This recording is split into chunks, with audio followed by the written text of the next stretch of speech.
Welcome back, all. Another video about chickens today. Okay, I'm going to continue talking about chickens. For those of you who aren't familiar with this whole process, we have chicken hatcheries. Now, I haven't looked into this for anybody because I am not going to buy any chickens, but I suspect we have some hatcheries on Oahu. I'm pretty sure they must, but for sure, Brunswick, Missouri was chicken capital at one point. It probably still is. I hope they're not doing too bad with bird flu. But Brunswick, Missouri had several hatcheries that I used to do business with when I lived in the Midwest. We lived in Wisconsin, so that was a good 500-600 miles away from where these hatcheries were located, at least. But if you're not aware, all young birds, and I mean the ones that we use, like turkeys, ducks, chickens, quail, they have a yolk sac in them. When they're born, some of the yolk is still left internally in the bird. It's called the yolk sac. Well, because of that, they don't need food, they don't need water for days after they're born. Yeah, they don't need to eat, they don't need to drink, because they draw from the yolk sac. Well, this allows hatcheries to be able to put the little guys in boxes after they come out of the eggs and just put them in the mail and send them along. Well, and the U.S. Post Office is poultry friendly, at least it always has been. Here in Mountain View, we have guys who raise those fighting cocks, and they ship them through the post office here all the time. I go in, and they're crawling in there, and I go, "Hey, ladies, do you want me to bring down the barbecue grill? We'll get ourselves, No, we got to send them." Yeah. So birds go through the mail a lot. There are provisions for them, certain ways it's done, and so on. But in Wisconsin, my the mailbox was an eighth of a mile down from my house. But whenever the chicks came, the postman would always come on up to the door and go, "Here's your birds." And beep beep beep beep beep beep beep. Yeah. Well. Now, what hatcheries send where and how is another story. I'm certain they probably air freight birds from Missouri. I'll suspect California also has hatcheries too. Again, I haven't inquired into this because I don't need to. It's up to anybody who wanted to buy chickens. But that's kind of how it's done. And I would ordinarily buy our birds, like say, if it was supposed to be for meat and eggs, right? I'd ordinarily choose a bird like the white rock, which was a dual-purpose bird. It'll lay a nice brown egg, and they're productive too, good layers. They're not real heavy birds, and so they don't eat a lot. They produce a very fast fryer. In a matter of weeks, you have a frying chicken with these. So I'd buy them unsexed. I'd get 50 to 100 birds at a time, bring them in, we'd put them under the heat lamps, and raise them up. Well, as soon as the first one started going, ooh, that was it. And you go in the freezer. And so generally they're about 50-50, and by the time it was over, if I had 100 chicks, I had 50 laying hens and 50 fryers in the freezer. That's kind of how it worked. Now the white rock is desirable too because it has white pin feathers, and see, birds with dark feathers have these ugly blackhead things that you have to work with, and it's messy. That's why we breed all our chickens for white feathers. There are things called Cornish rock crosses. Avoid them. Yeah, they were bred to live in cages only. Huge feet, clumsy birds that they cannot even walk normally. We tried them out one time because they're bred for meat. Is what this is. It's Cornish hen. Yeah. Well, man, they would trip over their own feet, fall out of the door of the chicken coop, and literally break their necks. I would find them laying right there at the chicken door, laying down the ground. Neck broken, dead doornail. Yeah, no good. Cage birds, totally. They won't work in the average, home chicken yard.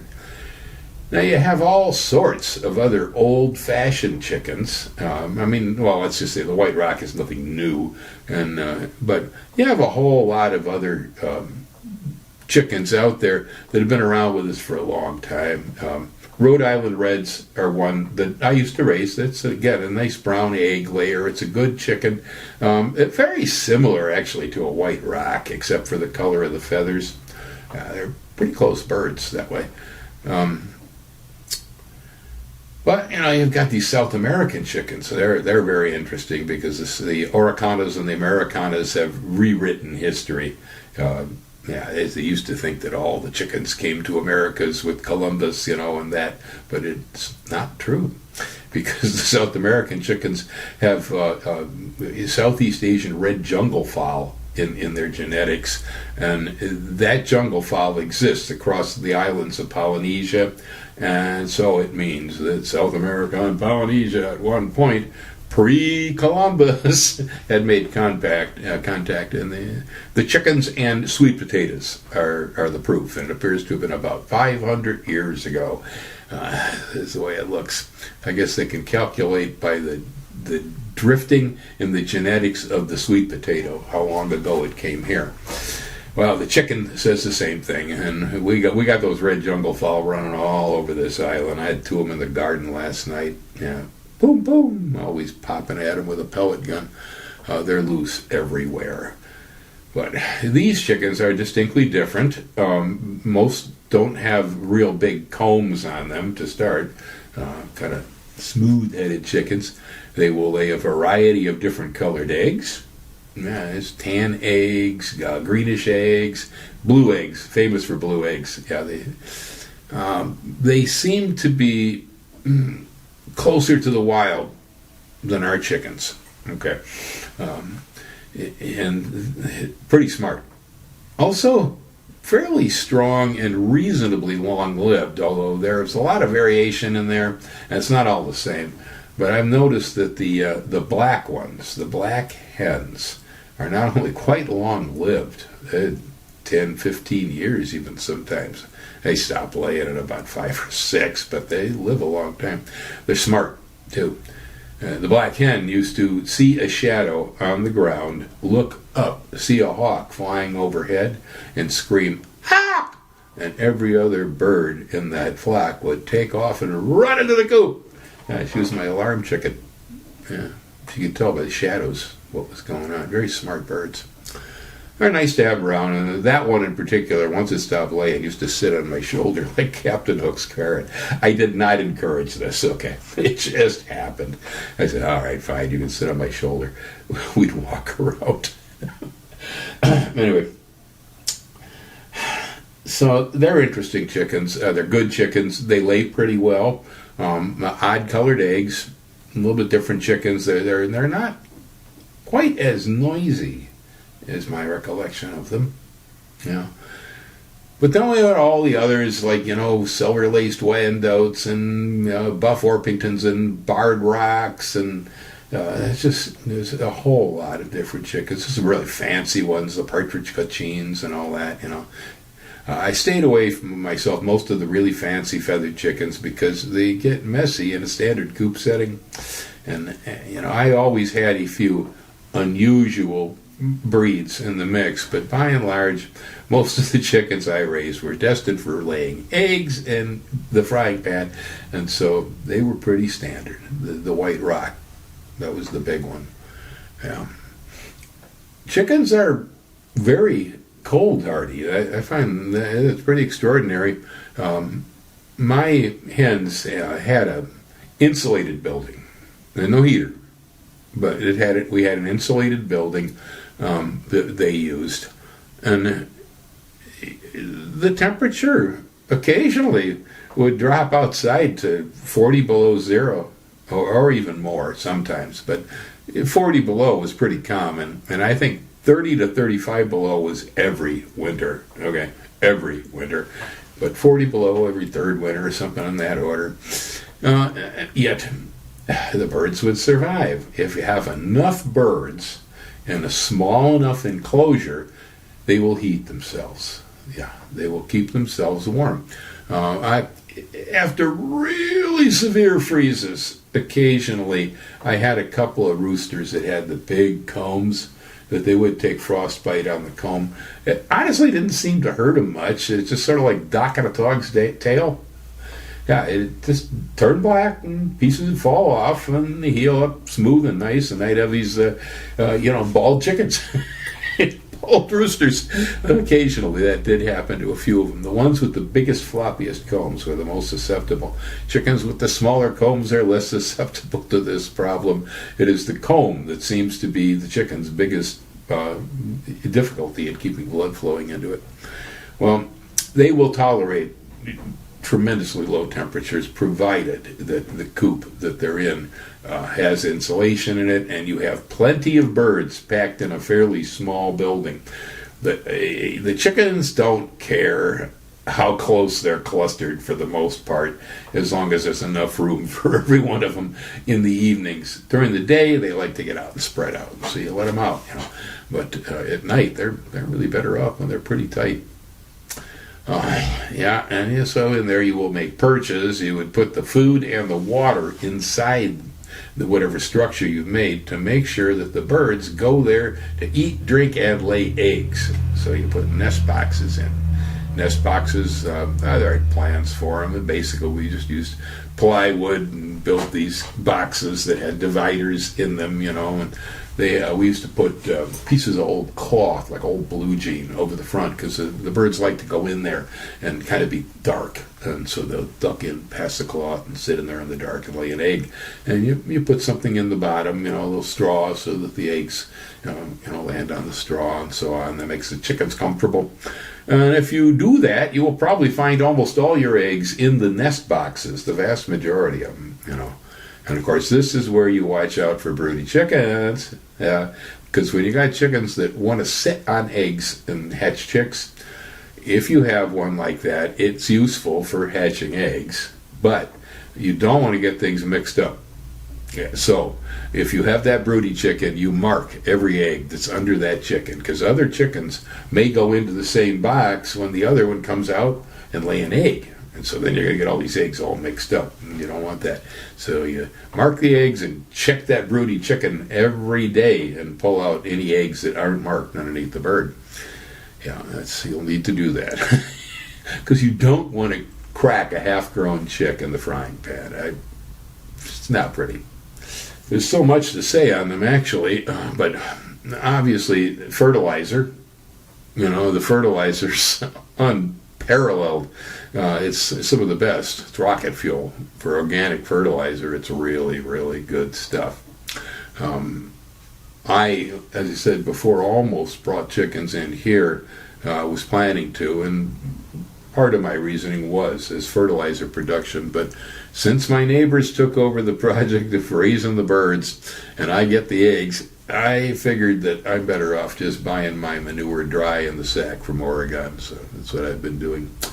But people like to use these garden tractors, chicken tractors, okay? There's lots and lots of plans and a few different styles. They're basically lightweight, movable outdoor chicken enclosures. Now, I recommend, no matter where you are, that you have a permanent enclosure. If you're here in Hawaii, well, 3 sides wire, one side against the wind and the rain, solid with a solid roof, is about all you need. Yet here we don't need much. The chickens can stand out there in the rain. The weather here is suitable, but the idea of having some form of enclosure, because that's where the nest boxes go, that's where the hens go at night, so they're safe and you lock them in. That's where they will go to eat and drink. Okay, and so you keep all the water and the food there, and so on. Now, with these chicken tractors, the tractors would be very useful for allowing the chickens out and about. Now, I used to do what they call chicken tunnels, where I had numerous chicken yards that were built all around my property that were basically gardens fenced with chicken wire. And between them, I had tunnels running that I had made out of chicken wire. We had the telephone wire in Wisconsin. They took all the telephone poles down. We had miles of the wire that they had used as tempered steel, springy. I'd make croquet hoops, push them in the ground, put the chicken wire over the top, wire it on, and then I'd run it up to the doors of the coop, and then I'd run from there to doors or gates into the yards. And I had a network of them so that I could direct chickens this way, direct them that way, and they finished ripening the corn, it was over, I'd harvest all the corn, then let the chickens in to shred the trash, eat the bugs, all that stuff. And that way we could do a nice rotation, and control where the chickens were, but yet they had freedom, outdoor activity in the sun to eat bugs and whatnot, So that was a good plan. Here what I had planned to do was to build a more lightweight enclosure, more wire with a steel roof, and then produce a long tunnel of chicken wire that ran all the way up and down my garden. And then I was going to take little doorways on it and use a lightweight chicken tractor to back it up to these doorways so that I could run the chickens here when I needed them, run the chickens there, and I could move the chicken tractor around, put it up against the tunnel with multiple doorways, and then wherever I wanted the chickens in my garden, I could put them there. But yet they could go back home at night. So that was my plan.